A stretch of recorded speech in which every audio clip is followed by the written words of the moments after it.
ವೀಕ್ಷಕರಿಗೆಲ್ಲ ನಮಸ್ಕಾರ. Welcome to my YouTube channel. Instagram influencer ಆಗಿ ಗುರುತಿಸಿಕೊಂಡಿದ್ದಂಥ ರೋಷನ್ ಸಾವಿನ ಬಗ್ಗೆ ಸಾಕಷ್ಟು ಕುತೂಹಲಗಳು ಹಾಗೆಯೇ ಸಾಕಷ್ಟು ಚರ್ಚೆಗಳು ಸೋಷಿಯಲ್ ಮೀಡಿಯಾದಲ್ಲಿ ನಡೀತಾನೆ ಇತ್ತು.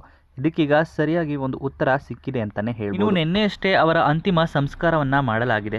ಹಾಗೆಯೇ ಕೊನೆಯದಾಗಿ ಅವರು ಒಂದು ಡೆತ್ ನೋಟ್ನ ಕೂಡ ಬರೆದಿಟ್ಟಿದ್ದಾರೆ. ಆ ಡೆತ್ ನೋಟಲ್ಲಿ ಏನಿತ್ತು ಅನ್ನೋದನ್ನ ಈ ವಿಡಿಯೋ ಮೂಲಕ ತಿಳಿಸ್ತೀನಿ. ವಿಡಿಯೋನ ಸ್ಕಿಪ್ ಮಾಡದೆ ಲೆಟರ್ನ ಓದುವಷ್ಟರಲ್ಲಿ ನಾನು ನಿಮ್ಮಿಂದ ತುಂಬ ದೂರ ಹೋಗಿರ್ತೇನೆ. 3 ತಿಂಗಳ ಹಿಂದೆ 100 ಕನಸು ಹೊತ್ತು ಮದುವೆ ಆದೆ. ಎಲ್ಲವೂ ಚೆನ್ನಾಗಿತ್ತು. ಇದ್ದಕ್ಕಿದ್ದಂತೆ ಬಿರುಗಾಳಿಗೆ ಸಿಕ್ಕಿಯೇ ನನ್ನ ಜೀವನ ಹಾಳಾಯಿತು. ಸಂಸಾರ ಚೂರು ಚೂರು ಆಯಿತು. ಆಗಸ್ಟ್ 3ನೇ ತಾರೀಕು ನನ್ನ ಹೆಂಡತಿ ಮನೆಯವರು ನನ್ನ ಮೇಲೆ ಕಿರುಕುಳದ ಆರೋಪದ ಮೇಲೆ ಕೂಡ ಸುಮ್ಮನೆ ಕೂರಲಿಲ್ಲ. ರಿಟರ್ನ್ ಕಂಪ್ಲೇಂಟ್ ಕೊಟ್ಟೆ. ಆಗಸ್ಟ್ 5 ಮತ್ತು 6ನೇ ತಾರೀಕು ಏನಾಯಿತು ಅಂತ ಯಾರಿಗೂ ಗೊತ್ತಿಲ್ಲ. ಈ ಸತ್ಯ ನನ್ನಲ್ಲೇ ಮಣ್ಣಾಗ್ತಾ ಇದೆ. 2 ದಿನಗಳಲ್ಲಿ ನಾನು ಅನುಭವಿಸಿದ ನರಕ ಯಾತನೆ ಯಾರಿಗೂ ಬೇಡ. ಹೋಗಿ ಬರ್ತೇನೆ. ಇಂತಿ ನಿಮ್ಮ ರೋಷನ್ ಎಂದು ಡೆತ್ ನೋಟ್ನಲ್ಲಿ ರೋಷನ್ ಅವರು ತಮ್ಮ ಸಾವಿನ ಒಂದು ಕಹಿ ಸತ್ಯವನ್ನ ಹೊರಹಾಕಿ ಡೆತ್ ನೋಟ್ ಮೂಲಕ ತಿಳಿಸಿದ್ದಾರೆ. ಇನ್ನು ಈ ವಿಡಿಯೋ ನಿಮ್ಗೆ ಇಷ್ಟವಾಯಿತು ಅಂದರೆ ವಿಡಿಯೋಗೆ ಲೈಕ್ ಮಾಡಿ.